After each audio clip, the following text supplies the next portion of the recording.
2 para 1 plus 0 at 36 weeks of gestation with history of fever from 1 week and associated with vomiting, weakness, lethargy, and her complete blood count shows hemoglobin 7.9 gram and platelet 1 lakh. Management. Ma'am, after repeat कर दें जी doctor 30 Nazish दोबारा repeat कर दें। जी ma'am 30 years old gravid 2 para 1 plus 0 at 36 weeks of gestation with history of fever from 1 week which was associated with vomiting 3 to 4 episodes and weakness, lethargy, easy fatigability. Her complete blood count shows hemoglobin 7.9 gram and platelets 1 lakh. Now proceed for management. Okay. Ma'am, after mutual introduction and taking missing biodata in which I will ask her merit for education, occupation, her last child born, mode of delivery, her last menstrual period, whether cycle was regular or not.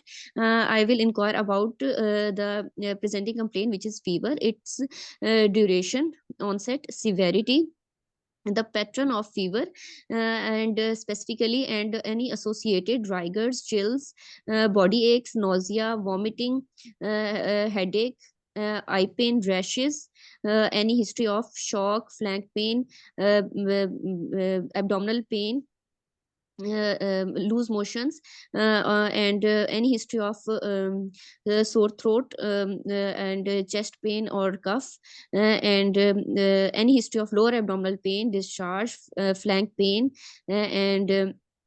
and then the complaint, which is vomiting, its duration, its onset, the number of episodes of vomiting, any associated decreased oral intake or oliguria or anuria from last 6 to 12 hours, and any history of coexisting conditions like diabetes, liver diseases, renal diseases, or poor socioeconomic status, and her family history of the same illness, or and any history of recent travel, or the area she belongs to, and then I will complete the missing remaining history, in which I will ask about her pregnancy, whether conceived spontaneously or with treatment, and history of folic acid intake, dating scan done or not, whether it was normal with fetal cardiac activity present, any history of nausea, vomiting in first trimester, fever, flu, rash,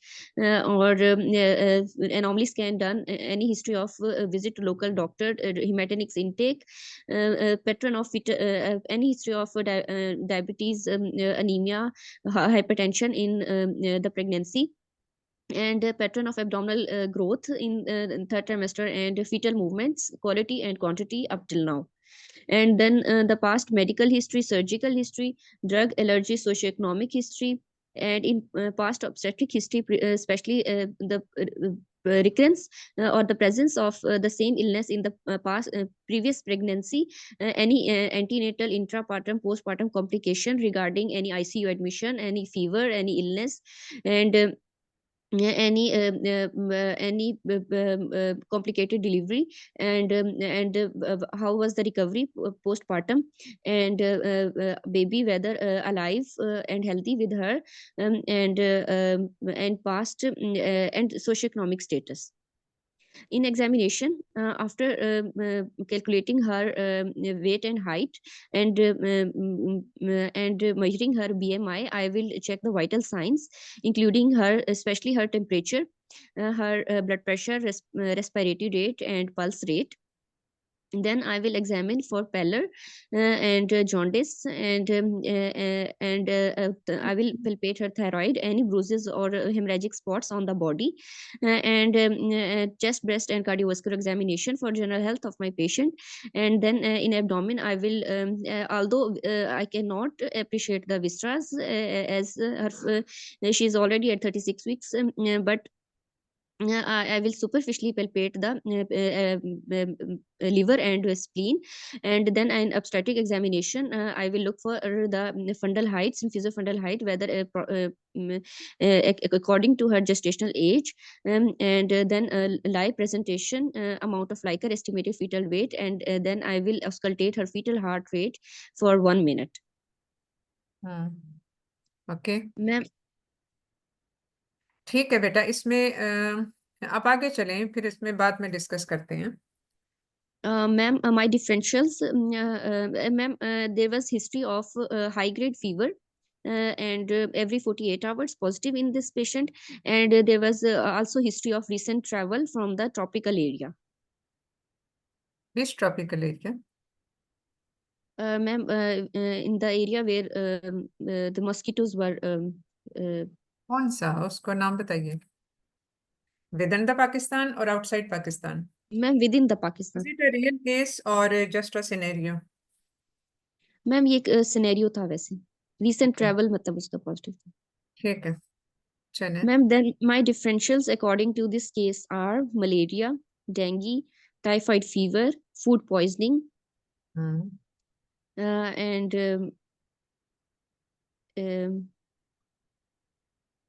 anemia. Okay, anaemia को आप एक associated feature के तौर पे लोगे या primary diagnosis के तौर पे लोगे?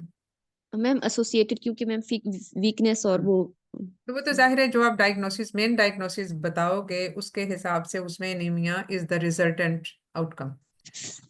ठीक जी है, मैम। अब मैम इन आगे इन्वेस्टिग अब इतने सारे आपने डिफरेंशियल बता दिए हमें। जी ma'am, in investigations after baseline profile in which blood complete picture was already given, I will look for the red cell indices, all red cell indices and peripheral blood picture, and then I will look for urine routine, midstream urine for pulses, proteins, glucose, and viral serology, including hepatitis B surface antigen, anti-HCV, and anti-HIV antibodies, and her blood group with Rh factor, and blood sugar random, and OGTT if available. Okay, और And then, ma'am, in specific investigations, I want her microscopic examination of thick and thin blood films of parasites, malarial parasites, and NS1 antigen, and a typhoid dot test. Okay, typhi dot test. आपने मुझे And, बताया कि blood film for parasites, what else? ma'am, I will do her LFTs, PCR, liver PCR test, आपने liver. बताया था। जी ma'am. I missed your point, PCR था ये? नहीं ma'am, PCR is separate. It is a rapid antigen diagnostic test. Okay. This is thick and thick Okay. films of parasites. ठीक है, चलिए। और ma'am liver function test, renal function test, and PTAPTT, and her dating scan, anomaly scan, growth scan, and recent scan.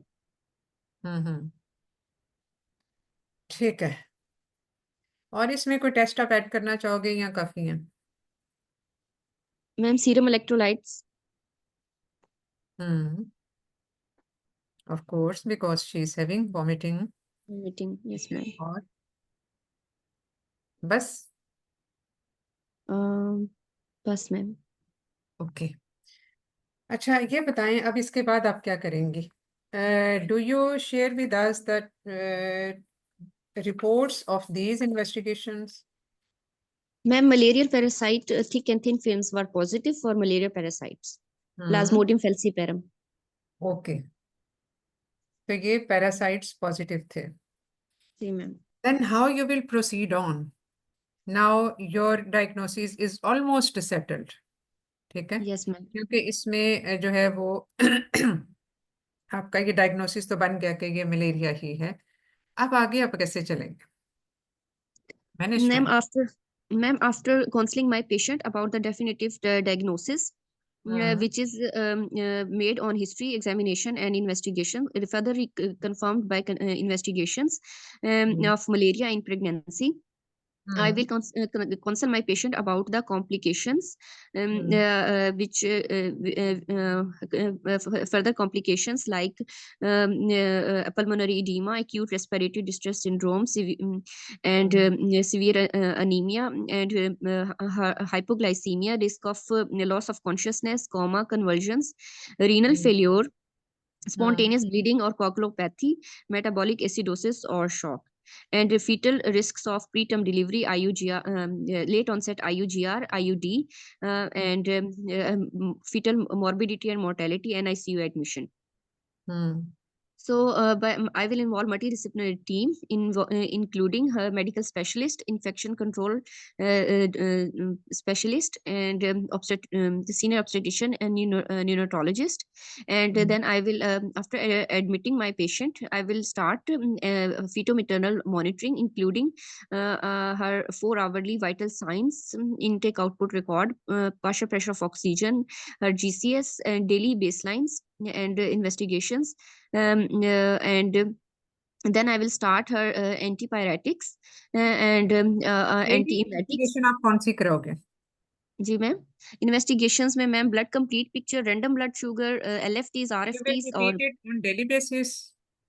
Ma'am for first 1 to 2 days until she settles and reports are normal, then I will repeat it on weekly Will you or admit as this indicated. patient or not?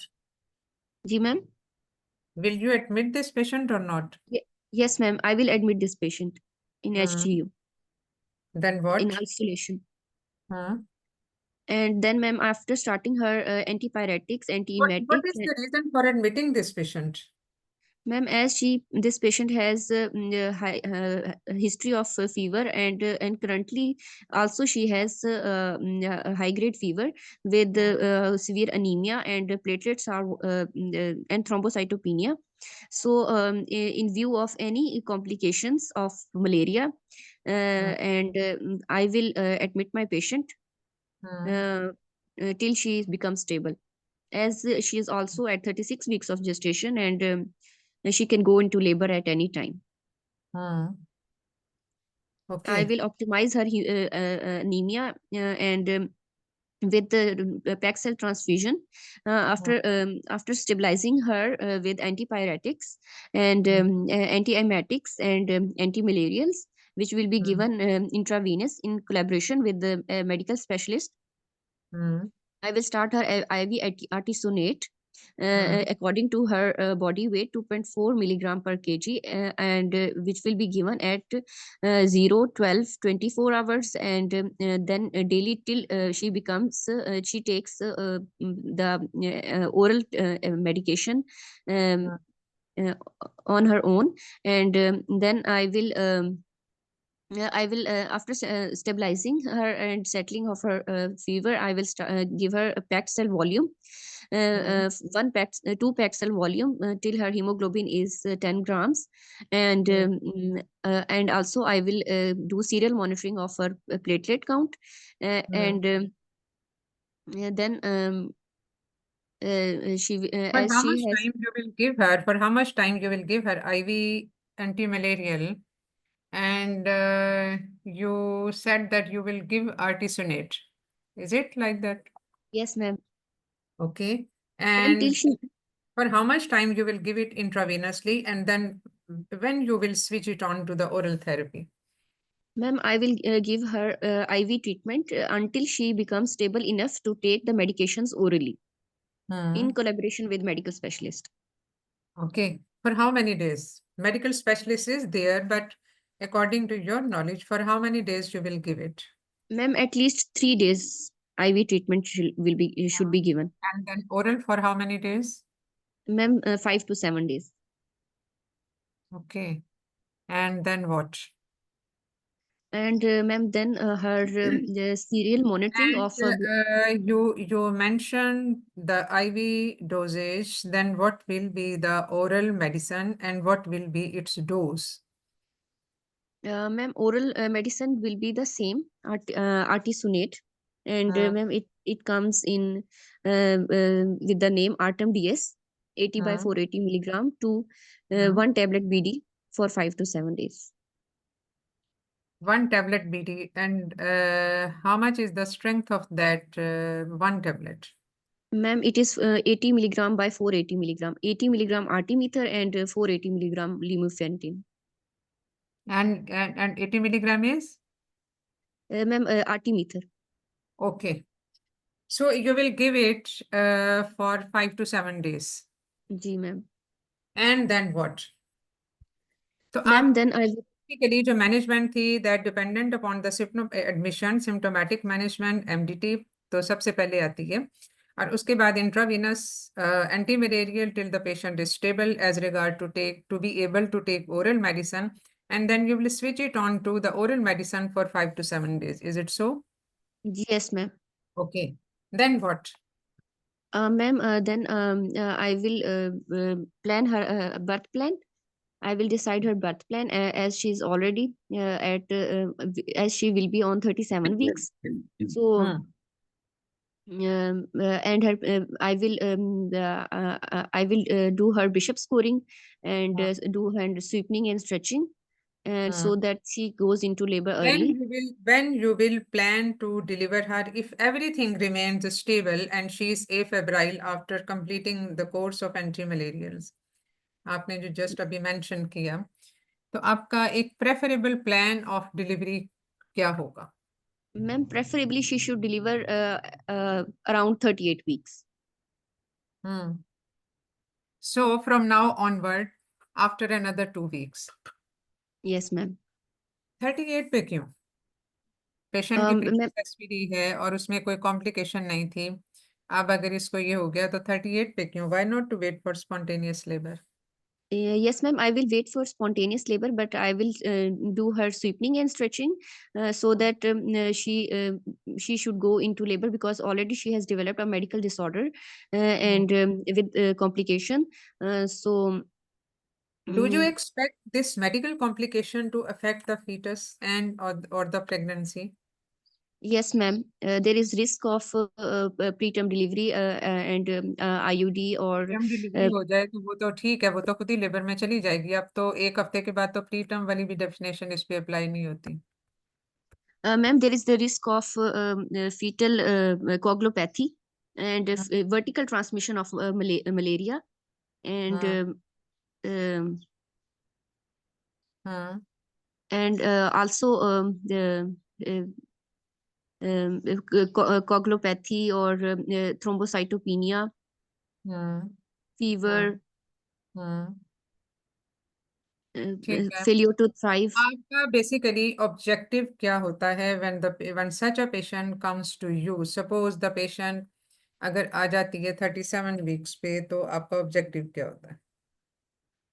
Ma'am, I will do her serial ultrasounds. Not to Af- deliver the patient when she is in a febrile stage.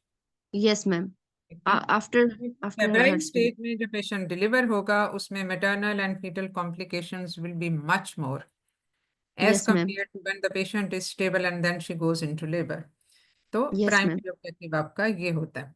अब चूंकि ये 36 weeks पे आए, the patient becomes stubble after another 7 to 10 days suppose, तो उसमें जो risk है, अब उसमें जो मेरा सवाल था वो ये था कि 38 वीक्स पे आप इसको डिलीवर क्यों करना चाहती हो, but as just recently she had gone through this febrile problem, so you want to give the time for the vertical transmission to be minimized. So if there is no overall effect, fetal effect उस पे नहीं है, क्योंकि fever does affect the fetus. Even so much so that if fever develops during intrapartum period, during the laboring phase, even then it can affect the baby in terms of cerebral palsy, और ये सब चीजें उसमें होने के ज्यादा risk होते हैं हमेशा.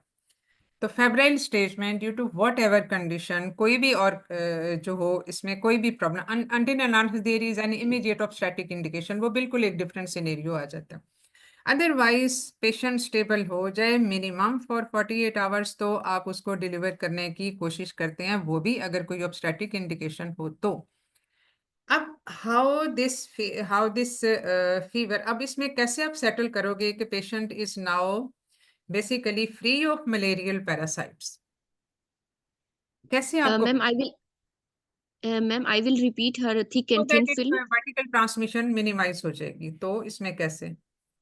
Ma'am, I will repeat her thick and thin film after 2 weeks to Hmm. check for the clearance of parasites from her blood. Will it ensure that there will be no vertical transmission if these films are negative for the parasites? No, ma'am. It still cannot. Why not? Yes.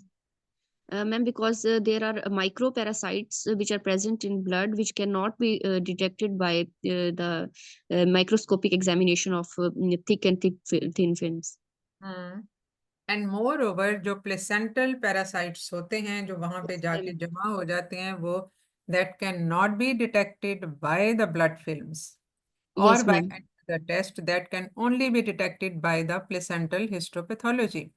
So Yes, that ma'am. is the reason that when it has been confirmed on the initial blood film that she is having this parasite in the blood of maternal blood, तो उसमें ये complication होने के chances होते हैं to मोर और less extent. और दूसरी चीज ये कि once the parasites are sequestered in the placenta, these can cause placental insufficiency. तो Yes, अगर ma'am. अभी कोई इमीडिएट इफेक्ट नहीं है, फीटल इफेक्ट नहीं है, तो लेटर ऑन इसका इफेक्ट हो सकता है, more so after 38 completed weeks of gestation. So that is the reason that you will like to deliver her at 38 weeks. Not before that, until and unless उसका जो वायरीमिया stage है, जो ये जो पैरासाइट्स वाली जो स्टेज है, वो बिल्कुल रिसेंटली हो, यानी बिल्कुल उसका समझो कि हफ्ता 10 दिन पहले हुई, और इसके बाद भी फिर आपने even if the patient is stable till the time of delivery, आपने प्लान किया, डिलीवर कर लिया, तो उसके बाद आपकी क्या मैनेजमेंट क्या होगी? Suppose the patient has been delivered Ma'am, by after delivery. Ma'am, after delivery, her placenta will be sent for histology, and cord and baby blood will be sent for the thick and thin films. And also, if any episode of fever or lethargy or irritability or decreased milk intake of the baby, then immediately baby will be consulted by the pediatrician and started antipyretics and anti-malarials in view of her maternal infection with malaria. ठीक है। और इसको हम अगर initial उसका blood films negative भी आती हैं, तो फिर भी हम इसको बाज दफा Monitor. उसको हम मॉनिटर फिर भी कर रहे होते हैं, कम से कम 1 महीने तक उसको मॉनिटर करते हैं। ठीक है। Yes, ma'am. इसमें सपोज जो है वो पेशेंट को कोई कॉम्प्लिकेशन डेवलप हो जाती है। अब कॉम्प्लिकेशन इसमें मैटरनल कॉम्प्लिकेशन क्या हो सकती हैं? Ma'am, it can lead to the renal failure, coagulopathy, metabolic acidosis, superimposed gram-negative infection leading to कोएगुलोपैथी shock. क्यों होगी? Ma'am, कोएगुलोपैथी। due to thrombocytopenia, हम्म हम्म क्या spontaneous 100 bleeding. इसका 100,000 था इसका platelets count, is it dangerous? Ma'am, it is हमें तो not baseline पता dangerous. ही नहीं है कि बेसलाइन क्या था। कुछ लोगों जी का मैम. जिनका इडियोपैथिक चल रहा होता है, वो तो 80 तक अगर हो तो हम उसको इडियोपैथिक में ही लेबल करते हैं, उससे नीचे जो हो तो उसमें हमें वजह ढूंढनी पड़ती है। Ma'am, but it in complicated in if hmm any complication arises as she hmm has recently cashed the malarial infection. So hmm if any complication occurs, so, it can lead to any complication like renal hmm failure, metabolic acidosis, shock, hmm and coma, convulsions, cerebral malaria, complicated hmm malaria, hmm. ARDS, respiratory distress syndrome, pulmonary edema. क्या इसमें कोई haemodynamic changes होती हैं जो ये shock में जाएगी? Shock में जाने की क्या वजह है? शॉक में ठीक है, इसके साथ उसको नौजिया, वॉमिटिंग, डायरिया वगैरह सब चीजें हैं, वो एक और है। लेकिन सपोज अगर ना हो तो क्या शॉक में जाने के चांसेस होते हैं पेशेंट के? Straight forward. मैम इसमें जो है क्योंकि reduced due to anaemia and thrombocytopenia and reduced immunity and there is risk of gram negative infection super imposed, so there is chance of her going into shock. तो opportunistic infections हो सकते हैं in the presence Yes, of anemia, और anemia जब होता है malaria वाला anemia, how it is different from the other malarias, other anemias? Ma'am it is haemolytic anaemia. Hmm तो hemolytic anemia में और क्या चीजें हो सकती हैं? मैम इसमें लिवर लिवर फंक्शंस जो है वो डिरेंज्ड हाँ। हो सकते हैं, हिपेटोमेगैली, स्प्लीनोमेगैली इसमें और लिवर एंजाइम्स में ज्यादा प्रॉब्लम आता है या बिलीरुबिन में ज्यादा आता है? मैम बिलीरुबिन में। डायरेक्ट और इनडायरेक्ट? Ma'am direct. डायरेक्ट और इनडायरेक्ट में वैसे फर्क क्या है? कॉन्जुगेशन का ही होता है ना? जी मैम। ठीक है, तो इनडायरेक्ट अनकॉन्जुगेटेड होता है। इनडायरेक्ट। जी मैम। तो हेमोलिसिस के नतीजे में इनडायरेक्ट ज्यादा बढ़ती है। तो एनीवे ये इसमें बिलीरुबिन लेवल्स भी बहुत इंपॉर्टेंट हो जाते हैं अमंग एलएफटीज, लेकिन एलएफटीज को एज अ होल हम इसलिए करते हैं कि ये एक ऑर्गन ऐसा है जिसमें जो affected by the malarial parasites as it is, not as a result of haemolysis. Haemolysis के नतीजे में तो बिलीरुबिन बढ़ेगी और बाकी आरएफटीज वगैरह, that I agree with all that. अब इसमें is there a way to prevent the malarial episodes, when especially when the patient is traveling to a high risk area? यानी अगर वो एक जगह से आई है, हाई रिस्क एरिया से आई है, और सपोज ये हमारे पास वो ये तो हमें पता है कि वो उसको हाई रिस्क एरिया से आई है, ट्रैवल किया है, लेकिन स्टिल शी इज एसिम्प्टोमेटिक। क्या कोई इसमें प्रोफाइलैक्सिस एग्जिस्ट करता है और there are some vaccines available? तो उसके बारे में आप क्या बताएंगी हमें? Ma'am, chemoprophylaxis is given when there is a recent history, the travel history positive from hmm some disease dominant area like tropical areas, and tablet quinines is given. Uh, what is given? Ma'am, tablet quinine is given, oral hmm oral tablets. ठीक है, Ma'am, और कैसे देती हैं? ma'am, along with it, chloroquine can be given. Patient third trimester में है और उसका जो है वो जो ब्लड फिल्म है that is shown plasmodium falciparum as you said. Ma'am, that if it is uncomplicated malaria and the patient is vitally stable, so I uncomplicated, will. अभी हम प्रोफाइलैक्सिस की बेटा बात कर रहे हैं Yes. ना, अभी मलेरिया तो कॉम्प्लिकेटेड या अनकॉम्प्लिकेटेड वाली बात ही नहीं, we are talking about sorry, इसमें हम वो ब्लड फिल्म नहीं कराएंगे because we are just talking about the prophylaxis. तो प्रोफाइलैक्सिस में कौन सी वो मेडिसिन होगी जो फेल्सीपेरम को भी मैनेज कर लेगी? Though we have not done any blood film till now क्योंकि पेशेंट एसिम्प्टोमेटिक है, but we know that she has travelled from a high risk area, high endemic area. तो हम उसको प्रोफाइलैक्सिस देना चाहते हैं because she is concerned about it that I have travelled from that area where it was quite prevalent and I want some protection from getting this malaria. तो Yes.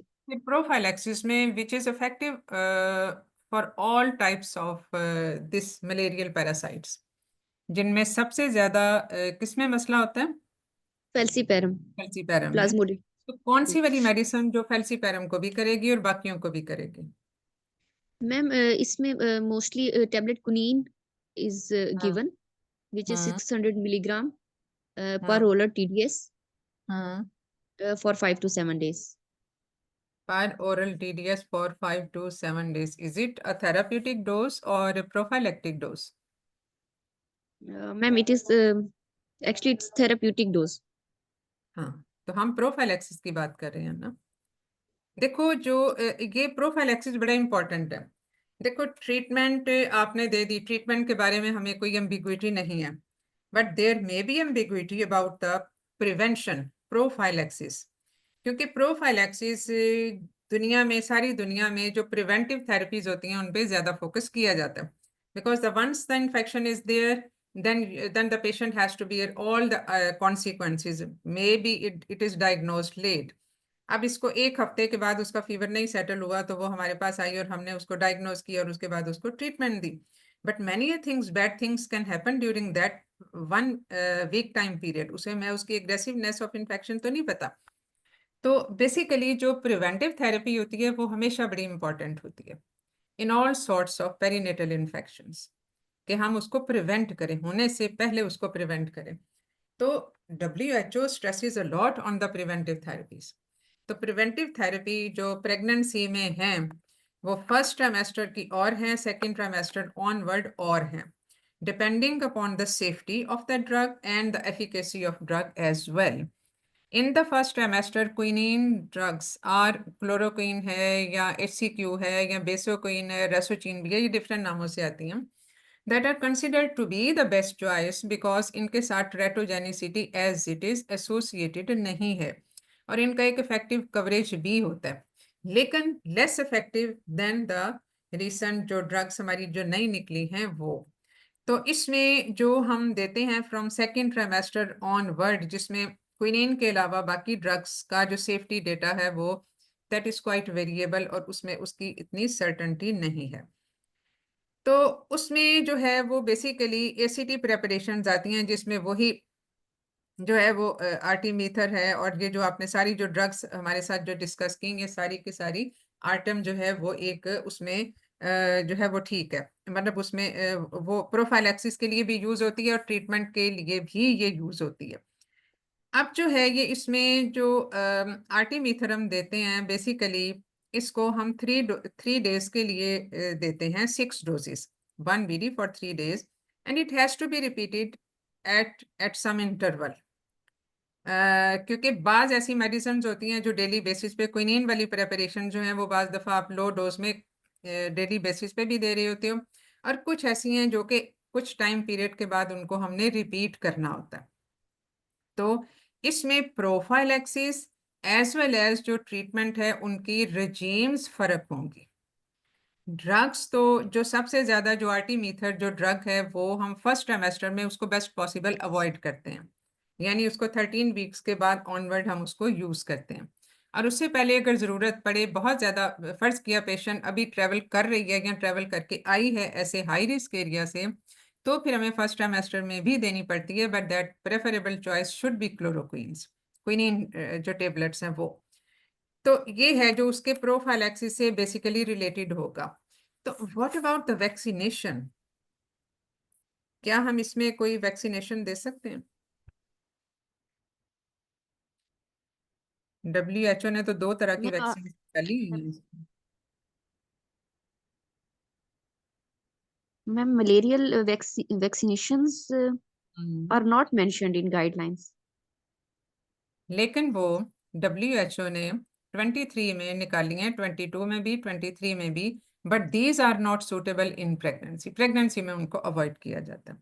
You must know that these exist but not to be used in pregnancy.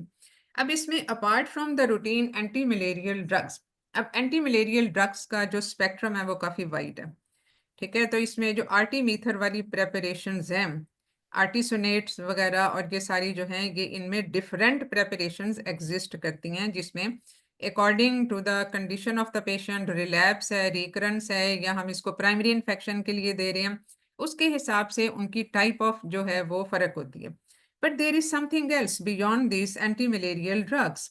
जो anti malarial drug है वो तो हमने discuss कर लिया, उसकी safety है और ये सारी चीज़ें। जब आप क्विनीन देते हैं, क्विनीन जब आप देते हैं तो उसका एक बड़ा जो एक साइड इफेक्ट होता है वो होता है हाइपोग्लाइसीमिया। पेशेंट को हाइपोग्लाइसीमिया उसमें बहुत ज़्यादा हो सकता है। तो उस इफेक्ट को माइल्ड करने के लिए बाज़ दफ़ा आप क्विनीन के साथ क्लिंडामाइसिन को भी कंबाइन करते हो, इंक्रीजिंग इट्स एफिकेसी, क्योंकि खाली क्विनीन दोगे तो उसके साथ उसकी एफिकेसी थोड़ी सी कॉम्प्रोमाइज हो जाती है। लेकिन जब आप इसको कंबाइन करते हैं विद द क्लिंडामाइसिन तो एफिकेसी भी बढ़ जाती है, हाइपोग्लाइसीमिया के भी जो रिस्क फैक्टर्स हैं वो बढ़ जाते हैं। Primaquine is a wonderful drug to prevent the relapses, recurrences and the resistant infections, but it should not be given during pregnancy and especially in the first trimester. लेकिन overall हम pregnancy के पूरे time period में ही इसको avoid करते हैं, and even in the breast feeding mother's उनमें भी हम नहीं देते, ठीक है। और लेकिन जो एक और इसमें जो चीज़ हम दे सकते हैं, जैसे हमने बाकी मेलिग्नेंसीज के लिए भी कुछ चीज़ें निकाली हुई हैं जो कि एंटी मलेरियल मोनोक्लोनल एंटीबॉडीज। तो दिस इज जो है ये खास तौर पे जो रेजिस्टेंट फेल्सीपैरम इन्फेक्शंस होते हैं मलेरिया के, जो रेजिस्टेंट मलेरिया डू एग्जिस्ट, और वो काफी तंग करता है पेशेंट को, क्योंकि इसमें कोई दवाई भी उसमें काम नहीं आती। तो वो जो है वो anti malarial, but these are still under research and one day it will be available and it will have a wonderful effect. तो इसमें जो है वो दूसरी चीज ये कि रिलैप्सिस क्यों होते हैं? रिलैप्सिस इसलिए होते हैं कि ये जितनी एंटी मलेरियल ड्रग्स होती हैं इनके साइड इफेक्ट्स बहुत होते हैं, खास तौर पे नोजिया, वॉमिटिंग, डायरिया। ये एक मलेरिया की वजह से तो है ही है, लेकिन उसकी ड्रग जो ड्यूरेशन है उसकी वजह से। So that is why compliance rate इसमें कम होता है।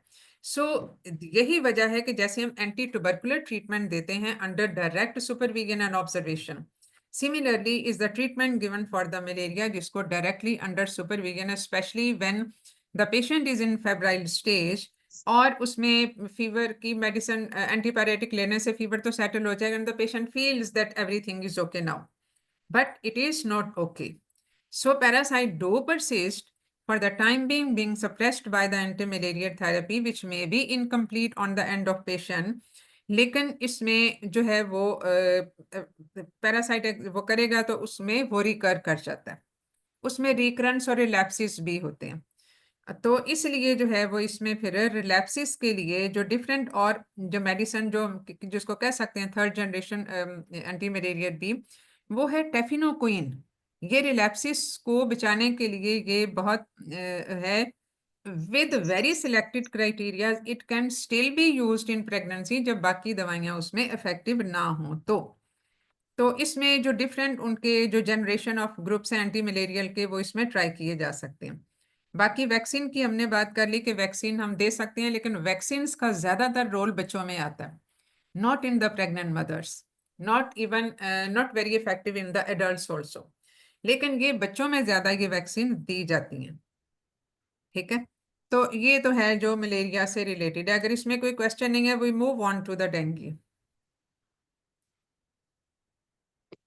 मैम ये जो रिकरेंट मलेरिया है, इसमें हम्म मैम फिर वो हम अगेन एंड अगेन इसका मतलब वही जो है ओरल ट्रीटमेंट ही देते रहेंगे? वो डिपेंड करता है उसके स्टेज पे। If the patient is having high grade fevers and with some end organ dysfunctions, तो उसमें फिर उस पर डिपेंड करता है कि हमने आईवी देनी है या ओरल देनी है।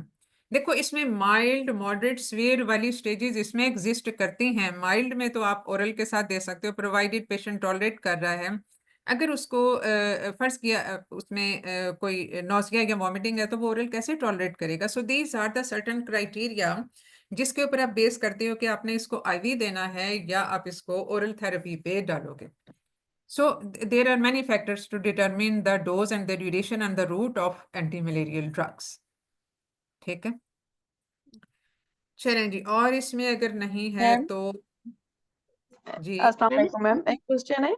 एस पेशेंट जो है 36 वीक पे है और फीवर सेटल हो जाता है, मतलब एंटीपायरेटिक देने से, और हम फर्स्ट डोज दे देते हैं एंटी मलेरियल का, मगर उसकी सीटीजी अगर हम करें कंटिन्यूअसली और वो जो है ना पैथोलॉजिकल आए, तो फिर हमारा क्या होगा, मतलब plan of management? CTG pathological during this febrile phase और after the fever is over? After the fever is over.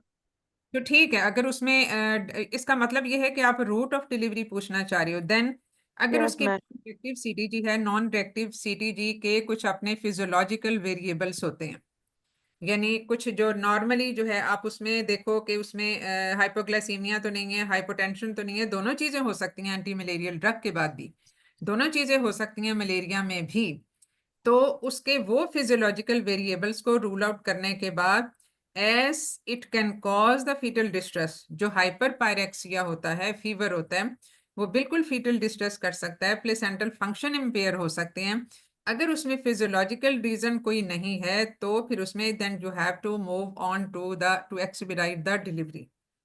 और उसमें जो भी उसमें उसका उस वक्त फास्टेस्ट रूट होगा उसके हिसाब से ही, जाहिर है अगर पेशेंट लेबर में नहीं है और बिशप स्कोर भी पुअर है तो definitely it will be by caesarean sections. ठीक है, इसमें तो कोई एम्बिग्विटी नहीं है। Thank you ma'am. अस्सलाम Yes, वालेकुम ma'am. मैम, After मुझे DEXA cover, ma'am, we will अगर proceed to delivery. नहीं देखो डेक्सा कवर जो है ना, DEXA cover not at 36 weeks, not at 37 weeks, not at 38 weeks. DEXA cover हम जो पहले 39 वीक्स तक देते थे, दूसरी चीज ये याद रखो कि 39 वीक्स पे सबसे पहले, अब इसमें गाइडलाइन टाइम के साथ साथ चेंजेस क्यों होती हैं, क्योंकि उसमें कुछ स्टडीज होती हैं जिनके लॉन्ग टर्म इफेक्ट्स आप देखते हैं।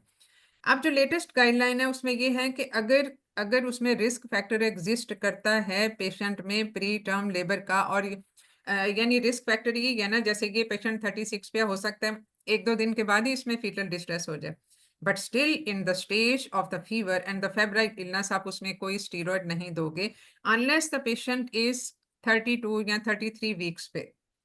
तो उसमें भी जो है वो फिर आप उसमें सोच समझ के ही देते हो, क्योंकि normally if the patient is not in an infective stage तो भी उसमें अगर प्री टर्म लेबर का रिस्क है तो उसको देते हैं 34 वीक्स तक, क्योंकि जो हम देते हैं 30 ऑनवर्ड, और खास तौर पे अगर हमने विजाइनल डिलीवर करने का हमारा प्लान है तो vaginal delivery itself, the uterine contractions itself releases more cortisol during the labor phase, which can enhance the fetal lung maturity, though of the short duration.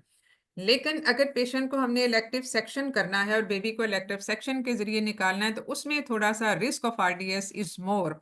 उसमें जो ज़्यादा सारी चेंजेस हो रही होती हैं ड्यूरिंग लेबर, वो वाली चीज़ें तो बाईपास हो जाती हैं, but still on an average on general grounds जो है वो 34 वीक्स तक इंडिकेटेड है। उसके बाद based on certain factor maximum till 36 weeks, उसके बाद उसका कोई रोल नहीं है। ठीक है, ओके। चलें जी, अब हम अगले केस पे चलें, डेंगू पे। वो हमारे मैम, कौन है प्रेजेंटर? क्वेश्चन है कि हर मलेरिया वाले पेशेंट को इन पेशेंट केयर ही की जाएगी? क्या सारे पेशेंट्स को हमने इन पेशेंट मैनेजमेंट करनी होती है मलेरिया में या डेंगू में? डिपेंड करता है। अब मैंने इनसे इसीलिए सवाल पूछा था नाजिश से कि इसमें एडमिशन की क्राइटेरिया क्या है। And the patient was having high grade fever, she was near to term, and she was having nausea, vomiting, diarrhea and all that. So the patient needed indoor treatment. और उसमें जो indoor treatment का एक फायदा ये होता है, उसमें पेशेंट के कंप्लायंस लेवल और उस सब चीज़ों पे भी डिपेंड करता है कि आप उसमें डॉट कर लेते हो, डायरेक्ट ऑब्जर्वेशन ट्रीटमेंट। पेशेंट को आप अपने सामने खड़े होकर दवाई खिलाते हैं, अदरवाइज वो नहीं खाएगी, क्योंकि उसके साइड इफेक्ट्स इतने होते हैं, नोजिया, वॉमिटिंग, डायरिया तो होता ही होता है।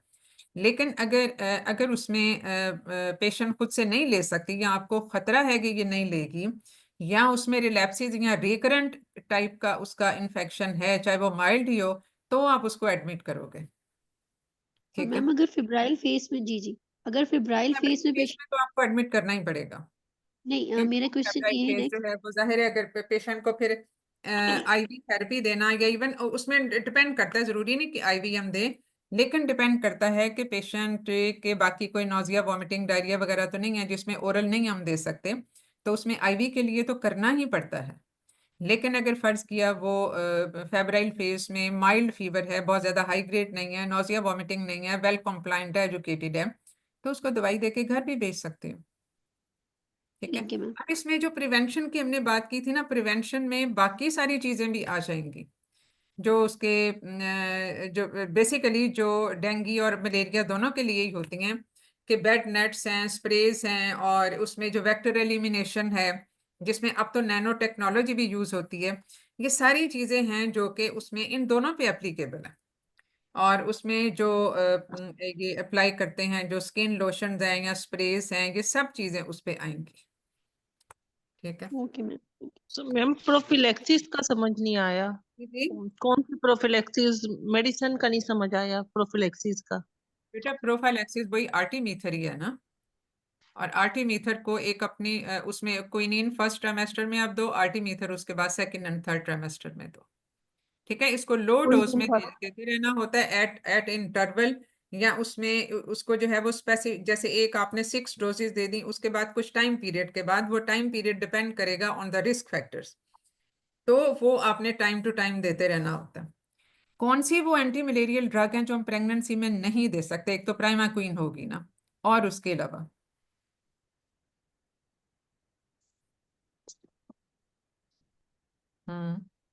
Tetracycline and क्विनोलॉन्स। यानी एंटीफोलेट मेडिसिन जो होती हैं वो आप नहीं देते throughout the whole pregnancy. ठीक है, तो टेट्रासाइक्लिन भी एक ऐसी ड्रग है जो कि एंटी मलेरिया के तौर पे यूज होती है। क्विनोलॉन्स भी एंटी मलेरिया के तौर पे यूज होते हैं। तो ये ब्रेस्ट फीडिंग और प्रेगनेंसी में दोनों में नहीं देते। चलें जी, अब हम डेंगू पे आ जाएं, वरना डेंगू फिर टाइम कम रह जाएगा। अस्सलाम वालेकुम। वालेकुम जी, रुखसाना। जी मैडम, मैडम स्टार्ट करूं? जी जी बिल्कुल स्टार्ट कीजिए। Primary gravida at 28 weeks with fever and retroorbital pain. Primary gravida. Yes, madam. At 28 weeks with fever and retroorbital pain presented in OPD for further investigations and management. Okay, चलो आगे After चलें। after mutual introduction, I will confirm the patient details. Rukhsana, आपको कुछ Agenda. Net का मसला लग रहा है। Yes, madam. मैंने कहा नेट का कुछ मसला, बीच में आवाज आपकी ब्रेक हो रही है। मैडम हाँ अब चलें, ठीक है? बोलती जाएं बोलती जाएं। Madam, I will after mutual introduction, I will reconfirm the patient details, address her concerns, and set agenda. Then I will ask her about the fever, duration, and its intensity, and it's associated with the rigors and the chills. Then I will ask her about the retroorbital pain, its duration, and other its aggravating and the relieving factors. I will ask about the sinusitis, and migraine, headache, and then I will ask her about the bleeding from the gums. Then I will ask after this I will also ask about the history of the mosquito bite, and then I will ask वो तो मरीज को about अक्सर नहीं the पता होती, वो तो मरीज को अक्सर नहीं पता होती mosquito, but still you can ask it. Okay, आगे। yes madam. Then I will ask her about the other symptoms like abdominal pain, vomiting, lethargy, and lethargy, and then the decreased urine output. After this, I will ask her about the history of the increased blood pressure to rule out the HELLP syndrome. Then I will ask her about the other associated medical conditions like hypertension, diabetes, asthma, TB, and the history of the SLE. And then I will ask her about the any significant surgical history, and the socioeconomic history, and the drug allergy, and the recreational drug use, and the sport at the home. After this, I will do the general physical examination of the patient, in which I will check her BMI and the pulse, temperature, respiratory rate, and I will check her the conjunctiva for the conjunctival hemorrhage, and mouth for mucosal bleeding and epistaxis, and then I will do the thyroid examination and any palpable lymph nodes. After this, I will check the capillary refill time, and I will see the petechiae. After this, I will do the chest auscultation and the abdominal examination. Capillary refill time. How you will check capillary refill time and the tourniquet test? Madam, I will press the tip of the finger and will check that how long it. How long does it take to refill the capillary? Yes, madam, it returns to its normal color. और इसका normal time period क्या होता है? Madam, less than 2 seconds. Okay.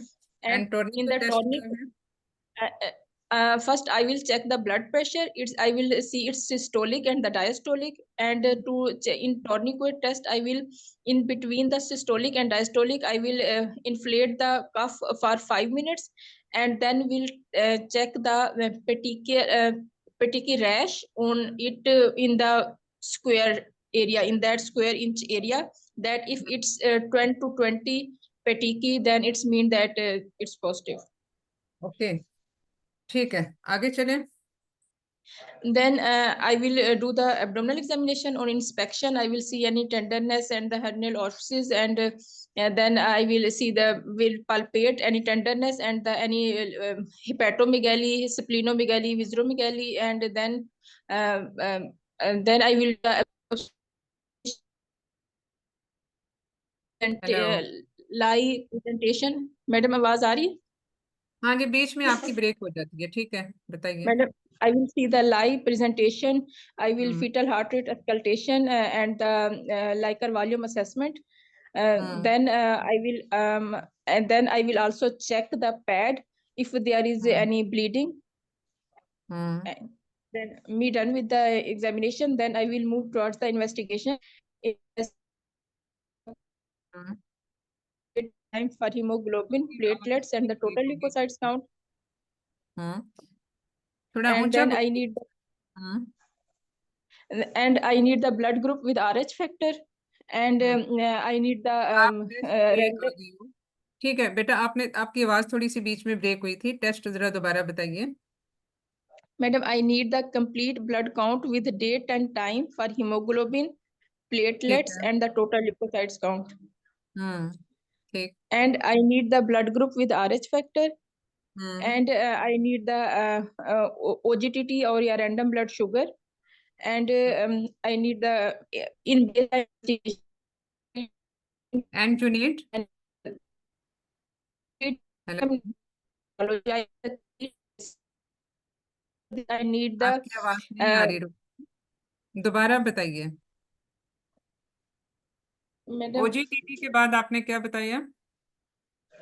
Madam, I need the thick and thin film of the malarial parasites, hmm, and I need the NS1, and if there is a there is a platelets count less than 1 lakh, and the hmm. WBC.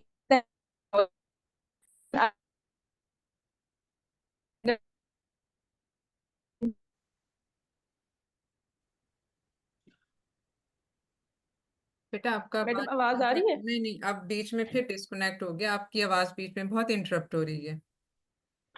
Madam दोबारा अब बताइए, देखिए, अब platelet तक तो हमने सुना, उसके बाद आपने क्या बताया?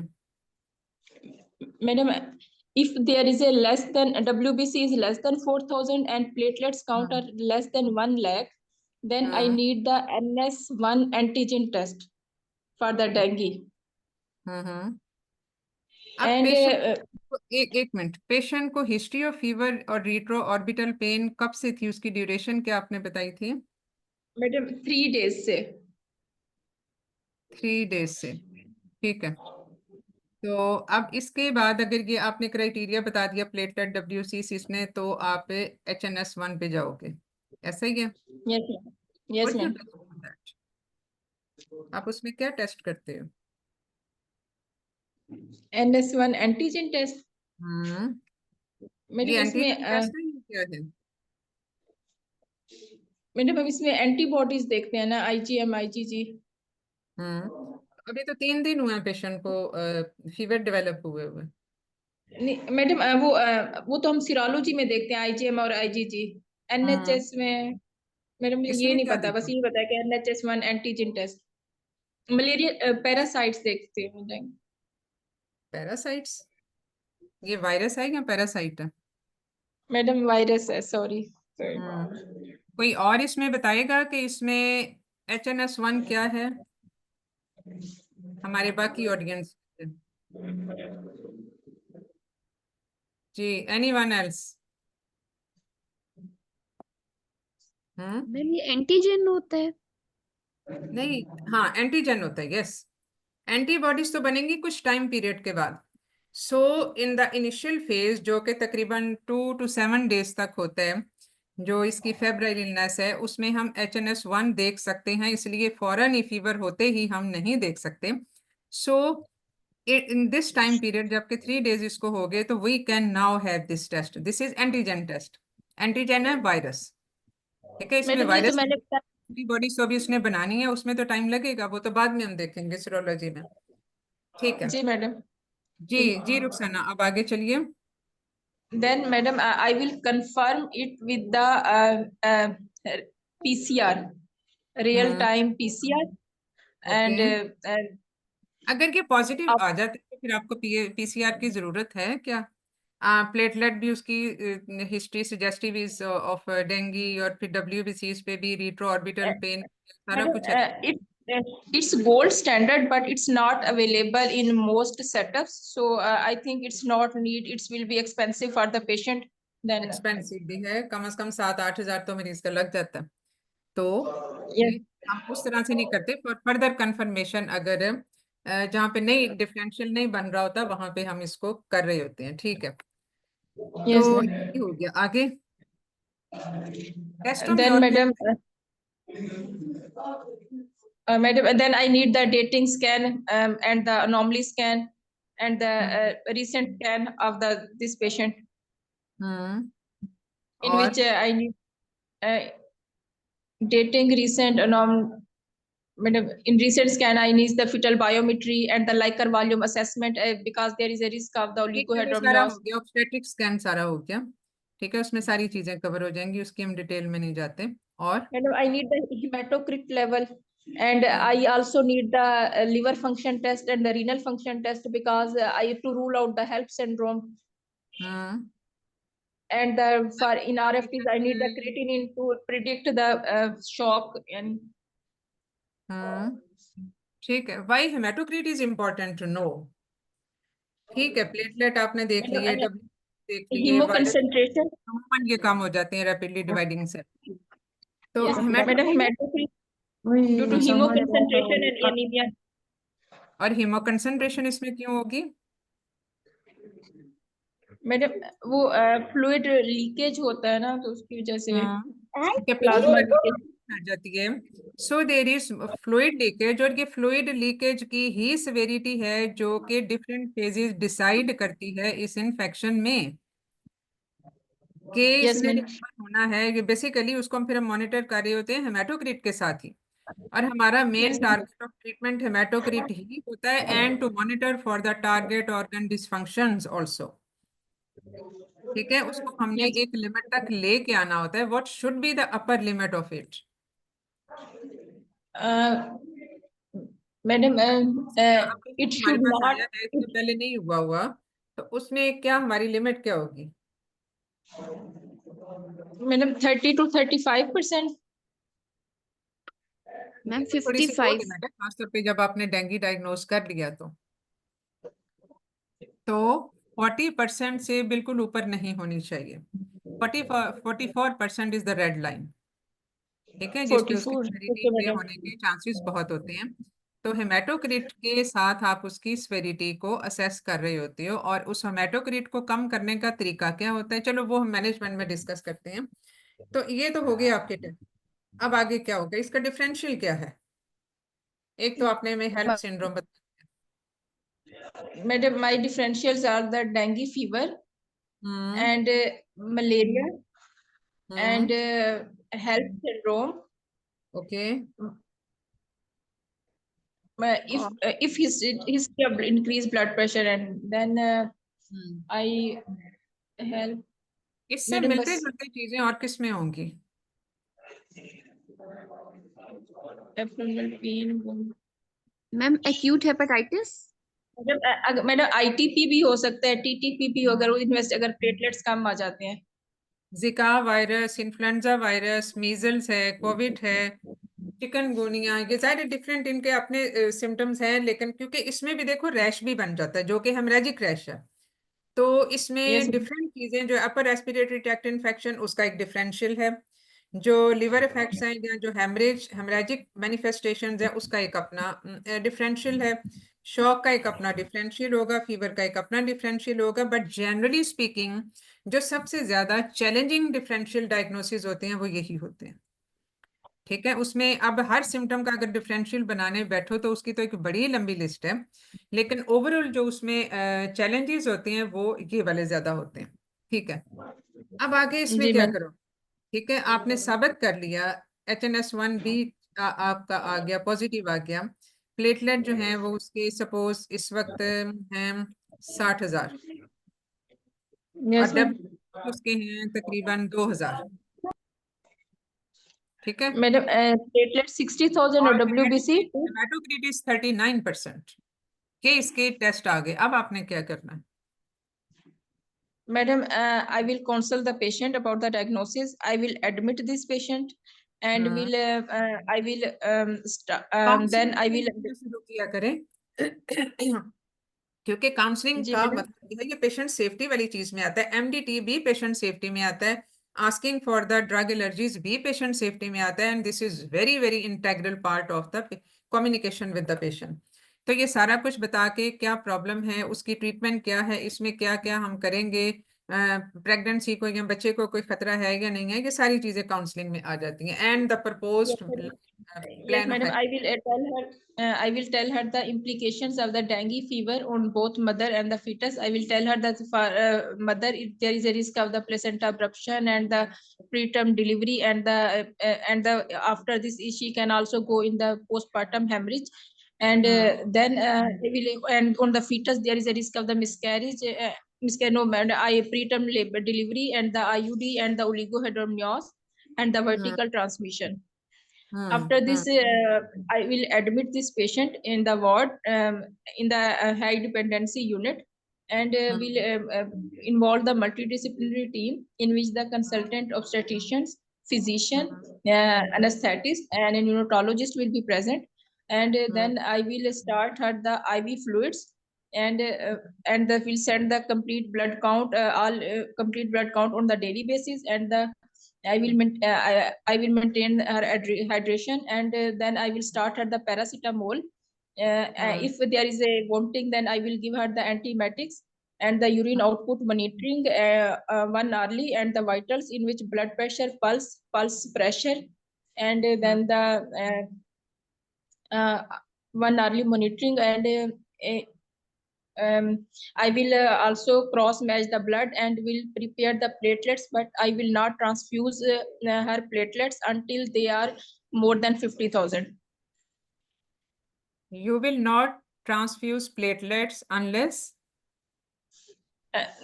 When they are less than 50,000, then I will transfuse her platelets. नहीं, जो डेंगी है ना उसमें अपर लिमिट जो है वो 50,000 तक होनी चाहिए, बल्कि रादर इसको हम कैसे मतलब यानी बिफोर, अगर आपने कोई मेजर सर्जरी करनी है, सपोज पेशेंट थोड़ा सा एडवांस स्टेशन में है और हमने इसका सेक्शन करना है, तो 50,000 से ऊपर होनी चाहिए। लेकिन अगर फर्ज किया पेशेंट एसिम्प्टोमेटिक है, टोटली ब्लीड नहीं कर रही, तो ब्लीड ना करने की सूरत में आप प्लेटलेट उस वक्त ट्रांसफ्यूज करोगे जब वो 10,000 से नीचे हो जाएंगे। But if the patient is symptomatic, then even at 20 या 30,000 पे भी आप उसको प्लेटलेट ट्रांसफ्यूज कर दोगे। तो ये सिम्प्टोमेटिक एसिम्प्टोमेटिक और एब्सोल्यूट लेवल्स ऑफ प्लेटलेट पे ऊपर डिपेंड करना है कि आपने प्लेटलेट उसको कब देने हैं। ठीक है, तो अमूमन ये जो पेशेंट होते हैं जो डेंगी वाले होते हैं वो तो 10,000 पे नॉर्मल डिलीवर भी हो रहे होते हैं, प्रोवाइडेड के उससे पहले उनको कोई ब्लीडिंग एपिसोड नहीं हुआ। इसलिए हर ब्लीडिंग टेंडेंसी को बढ़ाने वाली ड्रग आप नहीं देते, जैसे डिस्प्रिन वगैरह, ये इसमें टोटली मना होती है। अगर पेशेंट कोई एंटीकोएगुलेशन पे पहले से है तो आप बंद कर देते हो, उसका कोएगुलेशन प्रोफाइल आप इसमें करवाते हो। But before starting anything of the management you have to start with the symptomatic treatment, और उसके बाद फिर उसकी फ्लूइड मैनेजमेंट आती है जो एक बहुत इंपॉर्टेंट रोल है इसका। But at the same time ये टू स्वॉर्ड वाली भी बात है, यानी एक तरफ तो आप उसका हाइड्रेशन लेवल इंप्रूव कर रहे हो क्योंकि हेमाटोक्रिट ज्यादा है, that is 39% as I told you, और उसके अलावा ये है कि आप इसको ओवर फ्लूइड दे के इसको पल्मोनरी एडिमा ना कर, तो इसीलिए इसमें वाइटल मॉनिटरिंग बहुत जरूरी होती है, चेस्ट ऑसिलेशन भी जरूरी होती है। If needed for urgent indication तो एक्सरे चेस्ट भी हो सकता है विद द शील्डिंग, और इसमें एको वगैरह ये सारे, यानी जो कार्डियोवैस्कुलर इंस्टेबिलिटी है इस पेशेंट में होने के ज्यादा चांसेस हैं, इसीलिए ये पेशेंट शॉक में आता है, फ्लूइड डायनामिक्स टोटली बदल जाते हैं। तो इसमें इंट्रावेस्कुलर कंपार्टमेंट से ये एक्स्ट्रा वेस्कुलर कंपार्टमेंट में आ जाता है फ्लूइड जो है, because of the increased permeability and the similar changes occur in the placenta also। तो इसलिए जो है वो इसमें आपने ये इसका रिकवरी फेज ही तब शुरू होता है जब फ्लूइड वापस जाना शुरू हो जाए कैपिलरीज के अंदर, जो इसका बाहर जमा था। But however, till that recovery time period, you have to keep the patient well hydrated, either by the oral fluids or IV fluids. और इसमें भी फिर एक इसमें टाइप ऑफ फ्लूइड भी डिपेंड करता है, और उसमें उसका टाइम ड्यूरेशन भी, और उसका एक रेट भी। तो ओरल हाइड्रेशन के लिए जो हमारा एक सेट रेट होता है वो ये होता है कि आप उसको वेट के हिसाब से हमेशा ये याद रखें। हम तो कहते हैं ना कि रिस्ट्रिक्टेड फ्लूइड इतना, और जो नॉर्मल फ्लूइड है वो 120 मिलीलीटर पर आवर, और जो रिस्ट्रिक्टेड देते हैं वो 80 मिलीलीटर पर आवर है। But in that calculation we don't consider the maternal weight. तो मैटरनल वेट भी एक बड़ा इंपॉर्टेंट क्राइटेरिया होता है। जैसे हम हर किसी ड्रग डोज को मेजर करते हैं based on the weight of the patient, even जो ब्लड ट्रांसफ्यूजन है उसका भी मैटरनल वेट के हिसाब से उसका रिस्पॉन्स होता है। तो इसमें जो हम मैटरनल वेट के ऊपर डिपेंड करेंगे वो है 60 मिलीलीटर पर KG of body weight in 1 day. उसमें से 1/3 जो है वो पहले 4 घंटों में आप दें, और उसमें वो बेसिकली होना चाहिए सेलाइन सोल्यूशन। ठीक है, जी मैडम। इसमें जो है वो सेलाइन सोल्यूशन के साथ जो है वो आपने इसको देना होता है। बाकी जो है वो बाकी दिन में सारा दे सकते हैं, जो कि अमूमन ग्लूकोज और ये सारा कुछ मिक्स ही होता है। बाकी फ्लूइड जो है, यानी वो घर का बना हुआ कोई भी फ्लूइड हो सकता है, चाय भी हो सकती है, जूसेस भी हो सकते हैं, anything. But the first 4 hour, 1/3 of the fluid of the total calculated dose of that fluid should be saline salt, क्योंकि इसमें salt electrolyte balance से भी इम्पेयर हो जाता है। तो ये है जो आपने इसके हिसाब से करना होता है। But if the patient is vomiting, which is quite possible that के डेंगू में पेशेंट को जो है वो हो जाएगी, वॉमिटिंग हो जाए और उसमें वो टॉलरेट ना कर सके, then there is a dose to be calculated by IV fluids. तो IV फ्लूइड्स में है वो, इसमें आप करते हो 2 to 4 मिलीलीटर पर KG per hour of the सेलाइन, यानी ये 2 जी to मैडम। 4 मिलीलीटर पर केजी पर आवर आपने देना है। ठीक है, ये जो है ये आप पर आवर देते हो। और इसके अलावा एक दफा जब मेंटेन हो जाता है तो आप उसकी फ्लूइड, ये सारी जो फ्लूइड थेरेपी है बंद नहीं कर देते, बल्कि फिर आप 25 मिलीलीटर पर केजी जो है वो आप देते हो हर 6 घंटे के हिसाब से, और उसको फिर करते हो 8 घंटे में लेके जाते हो। ठीक है, ये फिर थोड़ा सा यस स्वेयर मैम। है, और उन पेशेंट में भी जिन पे आपने मेंटेन करना होता है। तो fluid therapy is of pivotal importance in the management of dengue patients. ठीक है, अब क्योंकि जो प्रेग्नेंट पेशेंट्स हैं उनमें जो ये फ्लूइड डायनामिक्स हैं वो वैसे ही फर्क हो जाते हैं, क्योंकि इनमें जो है वो एक तो फ्लूइड जाहिर है थोड़ा सा प्लाज्मा वॉल्यूम भर जाता है इसमें। तो प्लाज्मा वॉल्यूम भरने की वजह से बहुत सारी चीज़ों की डाइल्यूशन, और उनमें जो करेक्टिव थेरेपीज हैं, ये सारी चीज़ें, इन सारी चीज़ों के डायनामिक बदल जाते हैं। तो इसीलिए इसकी जो मैनेजमेंट है that needs special consideration as regard to the calculation of the fluids, और ये सारी चीज़ें। ठीक है, और इसमें जो basically what is more important इसमें जो है वो ये होता है कि आप डिसाइड करें कि वो कौन से फेज ऑफ डेंगू वायरस में है। क्योंकि इनिशियल फेज तो होता है फेब्राइल इलनेस, जो कि तकरीबन 3 से 5 दिन चलती है। जब तक पेशेंट फीवर में है वो उसको वायरीमिया स्टेज होती है, और उसमें उसके आगे से उसमें बाइफर्केशन होती है। वंस द फीवर सेटल्स, तो उसमें बाइफर्केशन हो सकती है, या तो पेशेंट रिकवर हो जाएगा, या फिर वो स्वेयर स्टेज वाले जो सेगमेंट में है वो एंटर हो जाएगा। और स्वेयर स्टेज में एंटर होने वाला जो सेगमेंट है वो होता है, पहले वार्निंग उसके साइंस और सिम्टम्स होते हैं, जिसके साइन सिम्टम्स उस फेब्राइल इलनेस वाले साइन सिम्टम से फर्क हो जाते हैं, क्योंकि इसमें फिर टारगेट इन्वॉल्वमेंट, जो टारगेट ऑर्गन्स की इन्वॉल्वमेंट है, उसके सिम्टम्स सामने आना शुरू हो जाते हैं। यानी इसमें अब हेमरेजिक शॉक वाली चीज आ जाएगी, जो कैपिलरी लीकेज है वो बढ़ जाती है, फ्लूइड ज्यादा ऊज आउट करता है। इसमें उडीमा भी, पेटिकल हेमरेजिस भी, इवन हेमरेजिक पैचिस भी, म्यूकोजल ब्लीडिंग भी सारी आना शुरू होती है, और इसमें शॉक वाली स्टेज हो सकती है। एब्डोमिनल पेन इसका एक बहुत इंपॉर्टेंट जो है वो सिम्टम होता है। So you have to differentiate between the symptoms of the febrile illness and of recovery or of entering into the severe stage, यानी जिसके पहले वार्निंग सिम्टम्स होंगे और उसमें सारे ऑर्गन, टारगेट ऑर्गन फंक्शन को फिर आपने असेस भी करना होता है बाय द स्पेसिफिक टेस्टिंग, ठीक है, जिसमें सारे RFTs, इवन कोएगुलेशन प्रोफाइल, आप एकोकार्डियोग्राफी भी करवाते हो, आप उस हिसाब से उसको मॉनिटर भी कर रहे होते हो, और इन वार्निंग सिम्टम के साथ पेशेंट को फिर आप एडमिट करते हो हमेशा, क्योंकि इसमें फिर आपने सारी वायरेटो मॉनिटरिंग्स और उसकी जो फ्लूइड थेरेपी है उसका, इवन जो CNS इन्वॉल्वमेंट में इरिटेबिलिटी हो जाएगी, हो जाएगी, और इसके अलावा जो है वो उसका GCS, उसका जो ग्लासको कोमा स्केल है वो उसमें ऑल्टर हो जाएगा, यूरिन वॉल्यूम कम हो जाता है as is seen in the shock patient, यानी वो शॉक वाली स्टेज में एंटर हो गया। तो इसके बाद वाली जो जी मैम। स्टेज है वो एक्चुअल फिर स्टेज है जिसमें फिर मोर्टेलिटी भी काफी हाई हो जाती है इन 3 to 5% of the case. Mortality basically 1% में है, लेकिन जो स्वीयर स्टेज में कन्वर्शन का जो इंसिडेंस है वो 3 to 5% है, बाकी सारे अमूमन रिकवर हो जाते हैं। और चूंकि इसमें जो सिम्टम्स का पैटर्न है वो बहुत फर्क होता है, यानी इसमें जरूरी नहीं कि हर पेशेंट को एक ही जैसे सिम्टम्स हो, बाज पेशेंट में डेंगू होता है और उनका एक भी सिम्टम नहीं होता, इवन फीवर भी नहीं होता।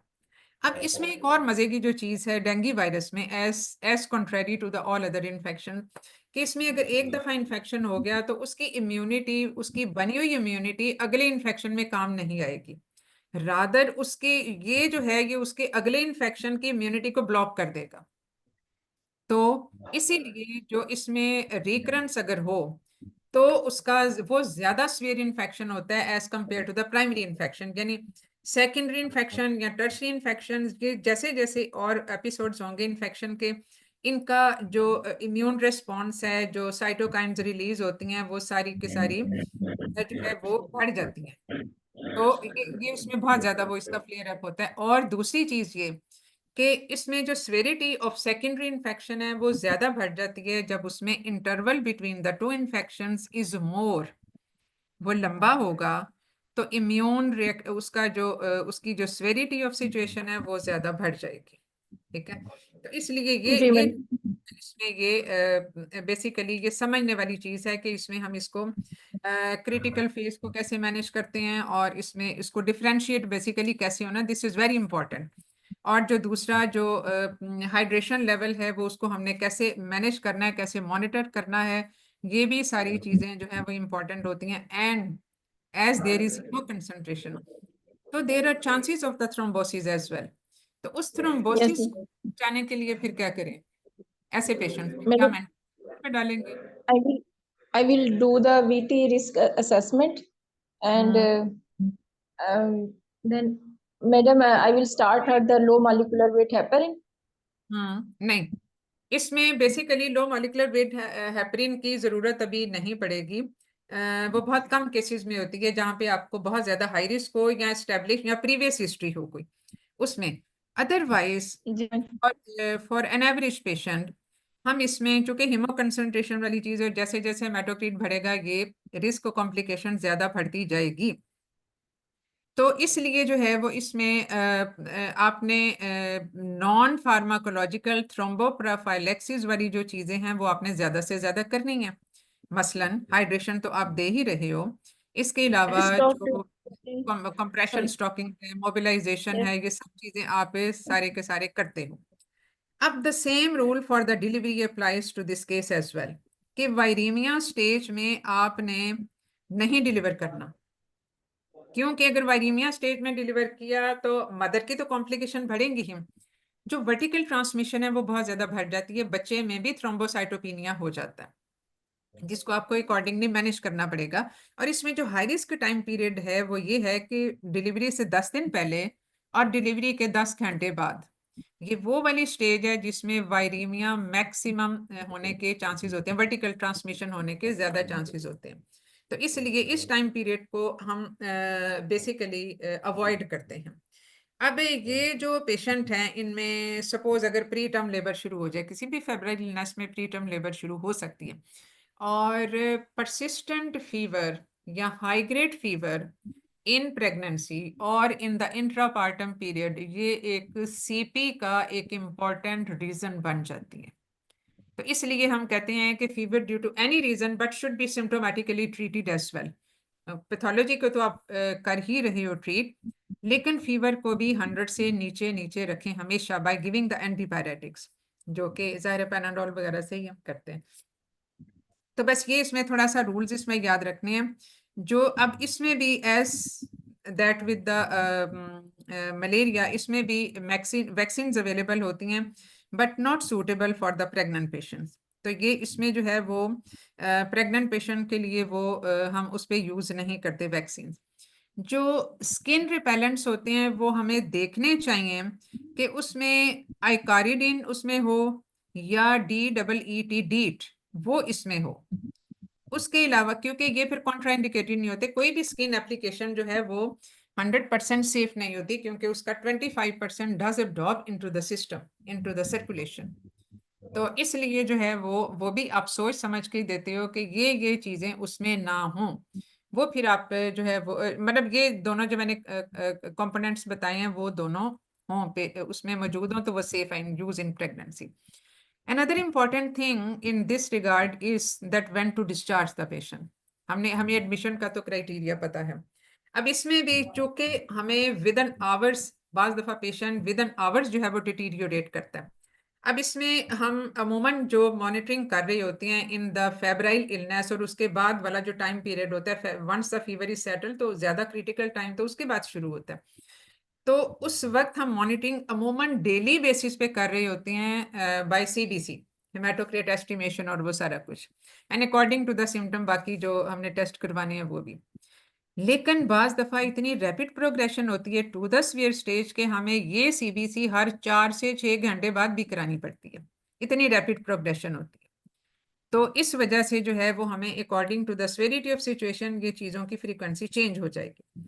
But as we don't know the long term effects, या लॉन्ग टर्म इफेक्ट्स क्या उसमें ये है कि हमने इसमें जो है वो हम पेशेंट को डिस्चार्ज बहुत अर्ली नहीं कर सकते, क्योंकि हमें ये नहीं पता होता कि उसके बाद फिर उसके क्या उसकी प्रोग्रेशन कैसे हो।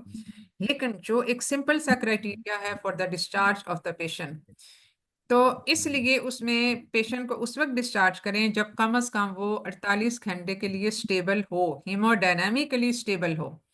हेमाटोक्रिट जो है वो उसकी कम से कम 24 घंटे पहले नॉर्मल हो गई, और नॉर्मल का मतलब ये है कि 35 से नीचे हो, और इसके अलावा प्लेटलेट जो है वो 100 से ऊपर हो जाए, और ये भी 24 घंटे पहले।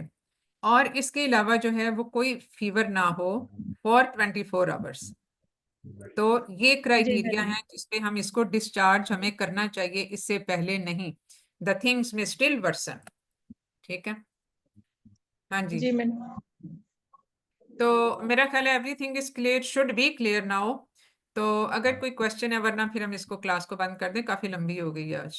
मैडम एब्डोमिनल स्कैन जो है हम जो कराते हैं वो प्लाज्मा लीकेज को देखने के लिए, एसाइटिस को, वो भी मैडम डेली कराना चाहिए जैसे हम CBC डेली करा रहे होते हैं? डेली देखो, अगर तो आप हेमाटोक्रिट को मेजर कर रहे हो ना, तो हेमाटोक्रिट बताएगा कि कितनी कैपिलरी परमिएबिलिटी बढ़ गई या कम होगी, लीकेज कितनी है। तो अगर तो लीकेज हेमाटोक्रिट बेहतर हो रही है तो इसका मतलब है कि लीकेज नहीं है, वो पेरिटोनियल कैविटी में या बाकी कैविटीज में फ्लूइड को एक्युमुलेशन नहीं होगी। तो इसलिए वो डेली बेसिस पे कराना जरूरी नहीं है। लेकिन अगर कोई और इंडिकेशन है, एक्यूट एब्डोमिनल पेन है, वो परसिस्ट कर रही है, तो डेफिनेटली यू हैव टू, तो उसको जी मैडम। के हिसाब से जो है वो डिसाइड करो।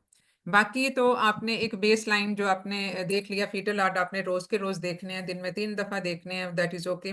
और वो अगर सारा कुछ ठीक चल रहा है तो कोई प्रॉब्लम नहीं है। पेशेंट अगर इसमें जाता है प्री टर्म लेबर में, तो उसमें फिर अमूमन जो एनसिड्स हैं या बीटा मैमेटिक्स हैं, ये सारे के सारे जो हैं वो मसला कर सकते हैं। इवन द मैग्नीशियम सल्फेट ये भी मसला कर सकता है, क्योंकि यूरिन आउटपुट और कम हो जाएगा। तो ये सारे रिलेटिवली कॉन्ट्राइंडिकेटेड हो जाते हैं। अलबत्ता जो सेफेस्ट ड्रग है to prevent the preterm labour is atosiban, oxytocin जो एंटागोनिस्ट होती है, जो ज़ाहिर अवेलेबल नहीं है, but if it is available anywhere in the world, जैसे मिडल ईस्ट वगैरह में तो ये फ्रीली अवेलेबल होती है।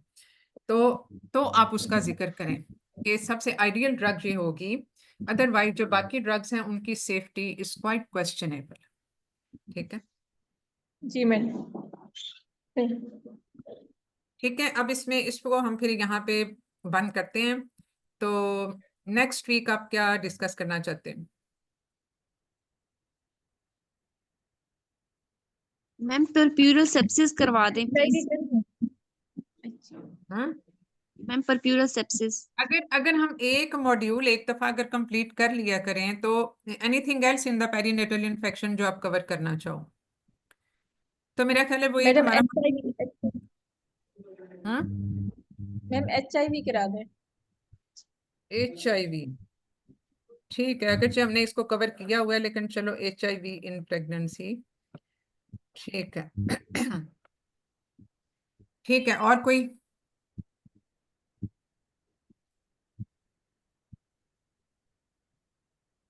चलो ठीक है। वरना ये मेरा ख्याल है टॉर्च इन्फेक्शन तो हमने शायद कवर कर लिया था शायद, I think so. Ji madam वो किया था। हाँ वो कर लिया था, वो मुझे भी याद है। चलो ठीक है, ओके। जी madam, thank you madam, thank you very much. Thank you madam, thank you very much.